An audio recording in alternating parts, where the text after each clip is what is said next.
The state has lost the growth. Hmm. Growth పెరగలేదు. చాలా మందికి ఎంప్లాయ్, మన సింపుల్ ఎగ్జాంపుల్ చెప్తాను. లాస్ట్ 5-6-7 ఇయర్స్లో ప్రైవేట్ ఇండస్ట్రీలో ఎంతమందికి అవకాశాలు వస్తున్నాయి, ఎంత శాలరీస్ పెరిగాయి. Hmm. There is no growth in the financial status of the employees and there is a severe inflation rate growth. Yeah. So దాన్ని బట్టి చూడు, ఇప్పుడు తెలంగాణలో పనిచేసే ఒక ఎంప్లాయీకి ఒక 30,000-40,000 వస్తే ఆంధ్రాలో పనిచేసేవాడికి we're only getting less than 15,000. The reason being there is no demand in the employment. So the supply ఎక్కువ అయిపోయింది, డిమాండ్ లేదు. Correct. So this is where the state has lost its face. Now sir, వచ్చిన వెంటనే last 6 months if you see, he's working very hard. Night 11 వరకు Hmm. Camp, అదే సెక్రటరియట్లో ఉంటున్నారు కొన్నిసార్లు. Night 9:30-11 o'clock. He's trying to understand how do we visualize on the future of Andhra Pradesh. Vision document తయారు చేసుకున్నారు. He want to categorize the entire industry into 3 sectors. Agriculture sector ఒకటి, manufacturing ఒకటి, service ఒకటి.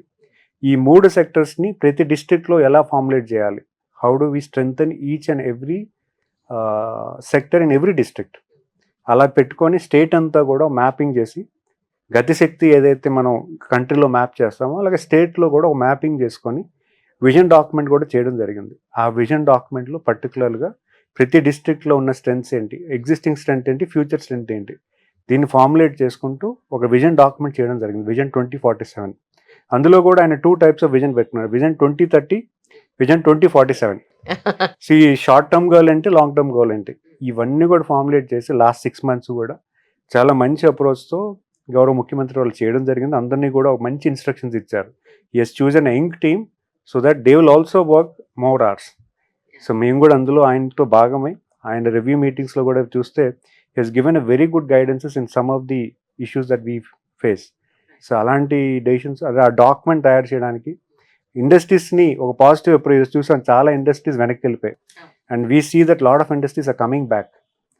All the industries అంటే IT industries అవ్వచ్చు, petrochemical అవ్వచ్చు, లేకపోతే big industries అన్నీ కూడా. ఇక్కడ నాది క్వశ్చన్ ఉంది సార్.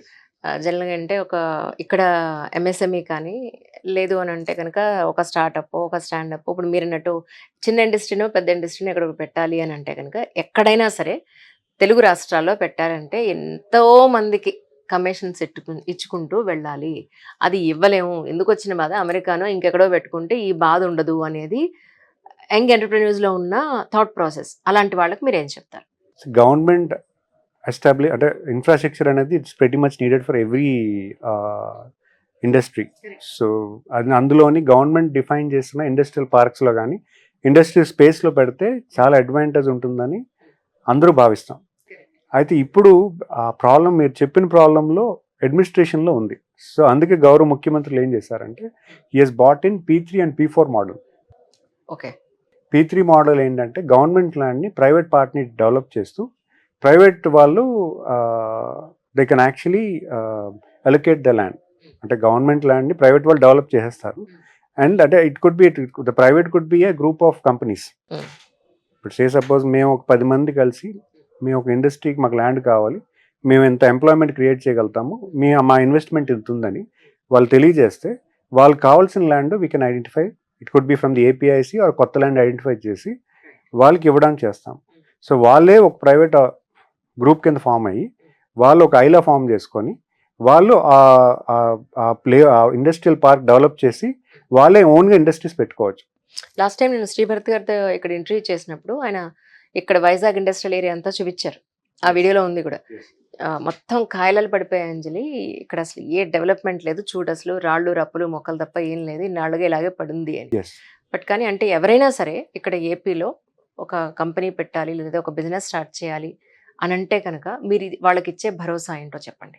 డెఫినెట్గా industry department actually we are reviving the entire department in terms of structuring.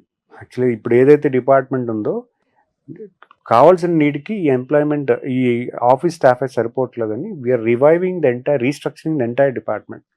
So గ్రామ స్థాయి నుంచి హెడ్ ఆఫీస్ వరకు we're giving a role play. We're formulating district body, constituency IPO ఒకరు పెడుతున్నాము, కాన్స్టిట్యున్సీలో ఇండస్ట్రీ ప్రమోషన్ ఆఫీసర్, మండల్ లెవెల్లో industry promotion officer, and village లెవెల్లో కూడా సెక్రటరియట్లో కూడా ఒక రోల్ ప్లే కూడా ఇస్తున్నాం. సచివాలయంలో కూడా ఒక వెల్ఫేర్ అసిస్టెంట్ కానీ, ఒక ఇంజనీరింగ్ అసిస్టెంట్ కానీ, ఒక ఎంఎస్ఎంఈ యూనిట్ రోల్ ప్లే ఒకటి ఇస్తున్నాం. సో దీని ద్వారా ఏమవుతుందంటే పాలసీ డాక్యుమెంట్ అనేది క్లియర్గా ఎక్స్ప్లెయిన్ చేయడం జరుగుతుంది. సో ఆ పాలసీ డాక్యుమెంట్ డీటెయిల్డ్గా అంటే ఎటువంటి బెనిఫిట్స్ గవర్నమెంట్ ఇస్తుంది, బ్యాంకర్ ఎక్కడ నీకు లోన్ ఇస్తాడు, ఇవన్నీ కూడా ఈ ఐపీఓస్ కానీ ఈ పైన నుంచి కింద నుంచి వచ్చే ప్రతి వర్టికల్కి కూడా అందరికీ అవగాహన కల్పిస్తున్నాం. సో అప్పుడు ఏమవుతుందంటే you can see that anyone who wants started they can easily get grounded. అది ఫస్ట్ ప్లేస్లో. మీరంటున్న దీనికైతే మాత్రం we will be having a call centre. ఎటువంటి గ్రీవెన్సెస్ ఏమైనా వచ్చినా, ఎలాంటిది ఏమైనా ఉన్నా కూడా ఆ గ్రీవెన్సెస్లో కూడా will have a call centre. And we'll also have a IVRS. ఇప్పుడు మనం చూస్తున్నాము, honourable chief minister is conducting IVRS among the beneficiaries. ఆ ఐవీఆర్ఎస్లో ఎటువంటి తప్పుదాలు జరిగినా కూడా anybody can notify that. So ఎవరైతే బెనిఫిషియరీస్ ఇండస్ట్రీ స్పేస్ పెడదామని పెట్టుకుందాం అనుకుంటారో వాళ్ళల్లో కూడా ఒక ఐవీఆర్ఎస్ కాల్ రన్ చేసి we can get the feedback. ఎప్పుడైతే మన దగ్గర ఫీడ్బ్యాక్ ఆధారాలతో సహా వస్తాయో డెఫినెట్గా we can take a stringent action on anyone who has done the malpractice. So we're doing that, we're trying to formulate everything. So process first establish చేయాలి. మన తెలుగు రాష్ట్రాల నుంచి ఎక్కడి నుంచి వచ్చినా సరే, సో ఇక్కడ స్మాల్ స్కేల్ ఇండస్ట్రీ అనండి, లేదు అని అంటే స్టాండప్ చేయడానికి 100% మీ వంతు సహకారం అందిస్తానండి. పూర్తి స్థాయిలో వీఆర్ ఫార్ములేటింగ్ ఇట్. స్టార్టప్స్కి we're creating a knowledge hubs, knowledge centres. Ratan Tata innovation hub అండి, హబ్ అండ్ స్పోక్ మోడల్లో we're creating a knowledge centres.